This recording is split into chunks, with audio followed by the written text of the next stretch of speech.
Hey everyone, my name is Scott Mantz, and I'll be moderating our conversation for the Angelica Theater Group for the film The Killing of Two Lovers. Joining us for the Q&A, we have Sepideh Moafi. Sepideh, great to see you. We have actor and producer Clayne Crawford. And we have director, writer, producer, and editor Robert Machoian. Welcome, everyone. Thank you. Okay, well, let's start with the screenplay. The play is the thing. Robert, what inspired you to write this screenplay? What were your goals in telling the story? Yeah, interestingly enough, I had written a short called The Drift that was kind of the middle of the movie. Clayne and I have been trying to make a film together for about 10 years, and I was just wanting us to be in the same space and get to make something creative. And so I had written this short, and he read it, and he called me and was like, "This is great. Could you expand it? Could you consider, that I have some money I can put together. So just consider, we don't have a lot of money, but we have some money, but we'll get the creative freedom that we need and want," which is what we'd been trying to do over the years as we were trying to make stuff. And I said, yeah, sure, definitely. And so I started writing the script, kind of knowing those things. But what I was exploring with The Drift was really this period in my own life anyways, where you start with your spouse to talk more about your children's activities, what they're doing with the day, more than each other's daily activities and routine. I had read this article that it's called The Drift, and talked about this being kind of a dangerous time in a marriage. And that's really what really kind of began to be the kernel of the script. And then I had a few friends of mine who marriages were ending. And what I was so surprised by was how much they acted out of character dealing with it. It was like it was a person or this, I don't know how to explain it. It was like they were so vulnerable, and that they were doing things that were not them, and that was really kind of wild for me. And so I kind of approached it. Can I find empathy in this? Because otherwise, you're like, what the hell are you doing, buddy? And so that was kind of the kernel and what motivated the writing of the script.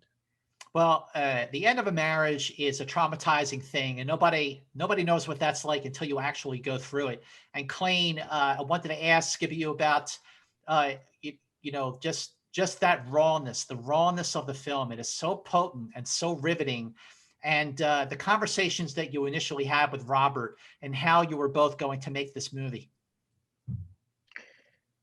Robert and I are both fathers as well as husbands, and I think that's why it was crucial that he had so many children. I think it's much easier for two people who have decided things aren't working out, or even if it's not mutual. I think it's easier to kind of deal with that and navigate it with a little more class, right? I think when you bring children involved into the mix, because we love them in a way that we've never loved anything else, it becomes extremely raw. And so that was kind of my motivation. And Robert and I kind of talk about this again as dads, like it's the little things, I can't imagine trying to enjoy my kids over a weekend. For me, it's reading to them at night and waking up and eating breakfast in the morning, dropping them off at school. It's the moments in between what we kind of categorize as moments that I kind of cherish. So David losing that, I was able to very quickly understand that it meant he was losing his grasp on reality as a whole, his reality that he had kind of created for himself, which created somewhat of a desperation. Absolutely. That desperation really does come through. Sepideh, well, when you read the screenplay, what was your first take on it? What was the first conversations that you had with Clayne and Robert about it? My manager, Clayne and I actually share a manager, and my manager had reached out to me and sent me the script. And, if you're lucky enough as an actor, you get to read a bunch of scripts and audition. And I have been lucky to be able to audition for a wide variety of parts and do a wide variety of parts, but there's something about this script that was so, it was so clear, it was so specific, and there was so much room in it. You felt that same, what you see in the cinematography, in the film itself, are these, you know, giant landscapes, this like beautiful cinematic views. You feel that in the script. There's so much space, and there's so much life within the spaces. And so there was something about how deep and profound Robert is able to get with just the most like minimal words. He really creates the circumstances without being didactic or having to over explain it. So there was such depth and richness in the relationships.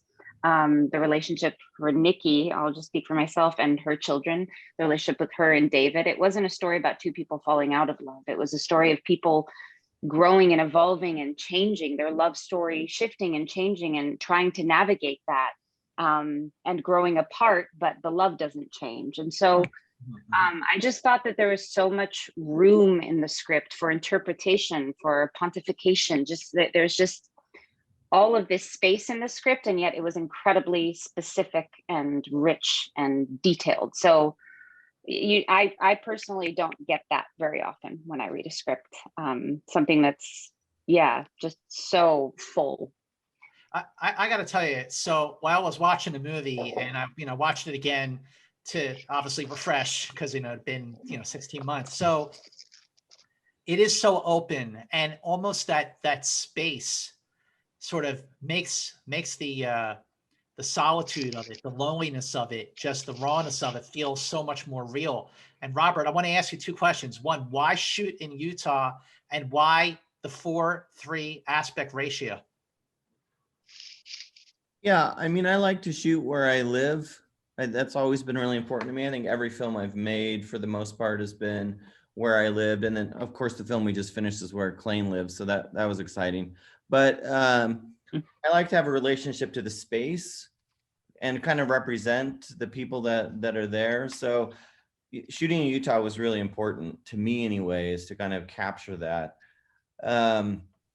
And then down in Kanosh, it was really important to deal with this, not in a big city, but in a very small city, where the relationship or the impact is way different than I think it is.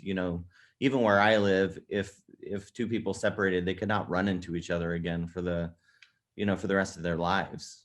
And this was not the case in where we set it. The 4:3 aspect ratio just felt right. I mean, David was very much in his head.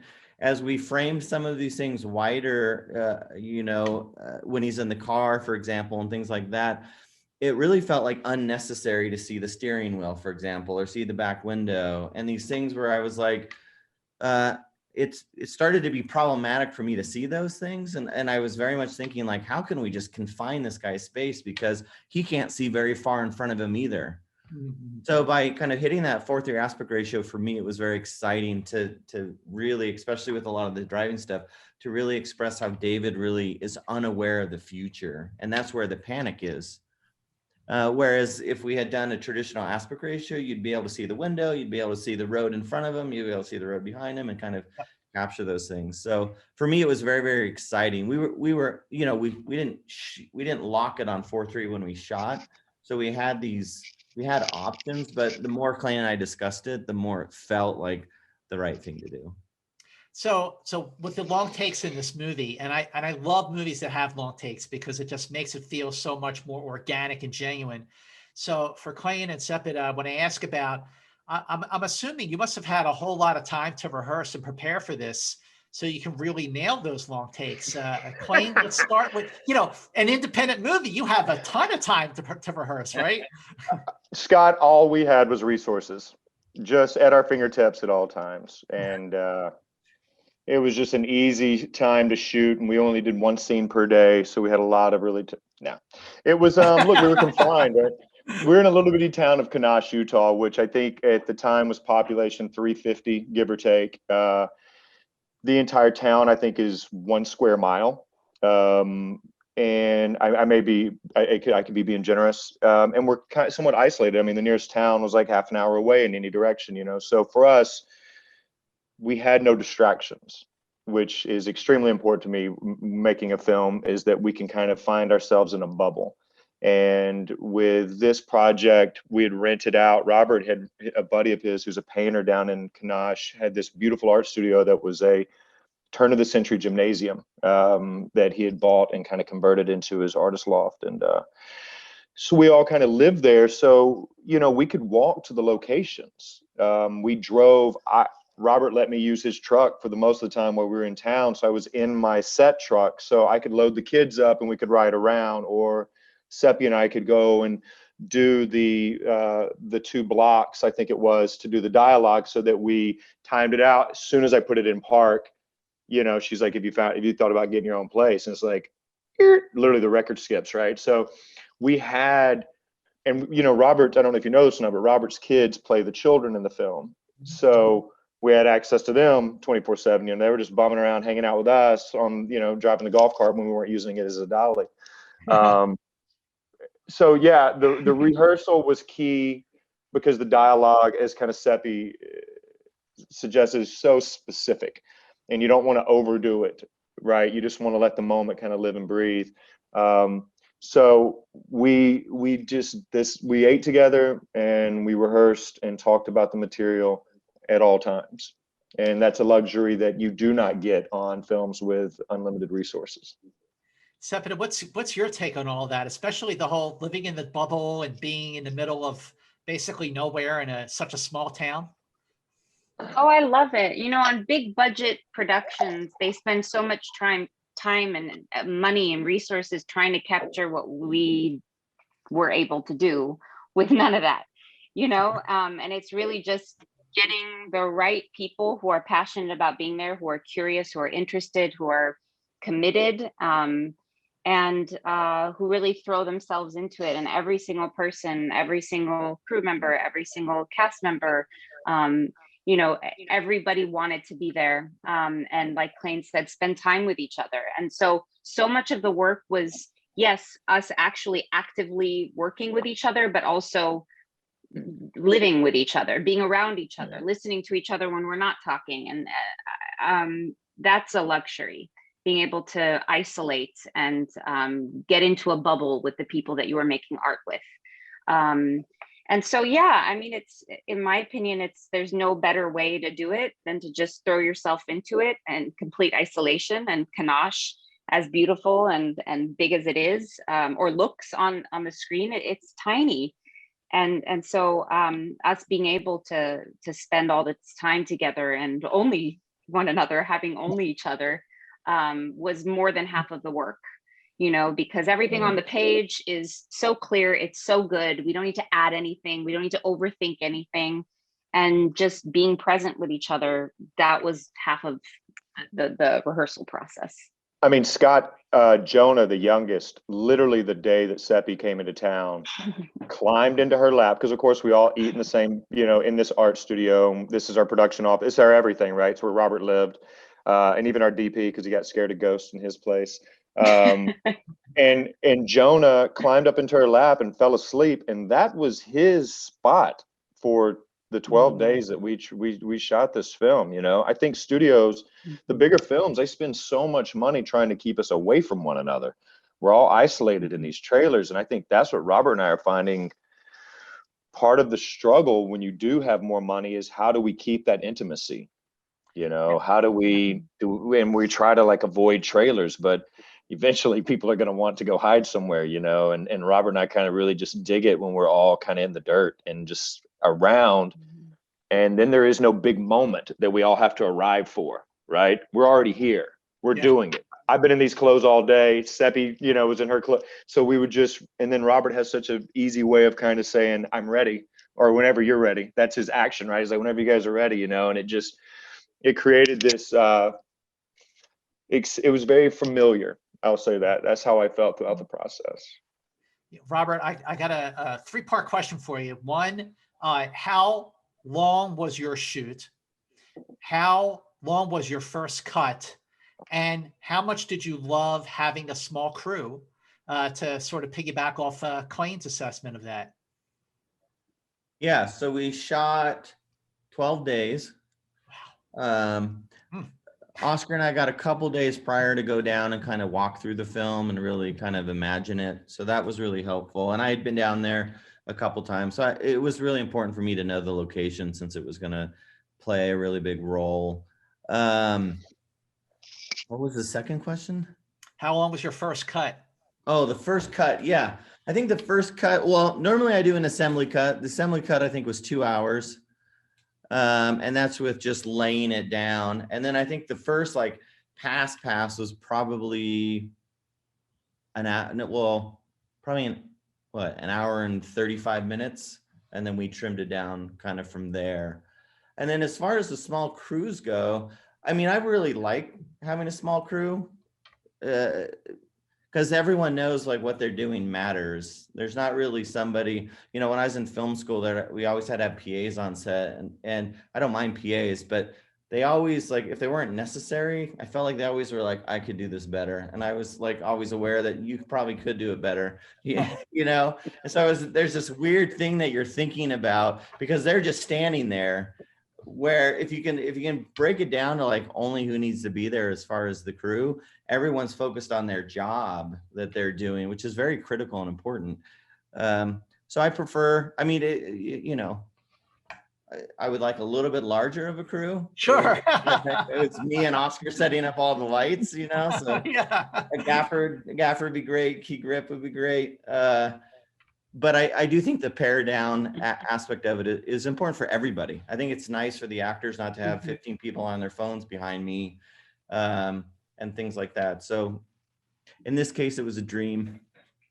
I got to tell you, the scene, I think the centerpiece scene of the film is the scene that starts with the argument thing. Then, you know, David gets beat up and then drives off, and it's all one take. It just keeps going. And it's bravura filmmaking, Robert. I mean, bravo.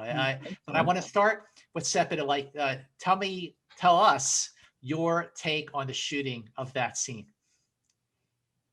Oh my gosh. I mean, I'm a sucker for these long takes. I come from theater, so this is just like I really can't get used to the start and stop of TV and film sometimes. And not, you know, breaking things apart and not using the momentum of what's happening and just, you know, continuing to film. So these longer takes were so exciting because you never know what's going to happen. And that's what, at least for me, that I thrive on that, you know, what they call dancing on the razor's edge of anything. It could, like, you're on the brink of absolute failure or something special and magical.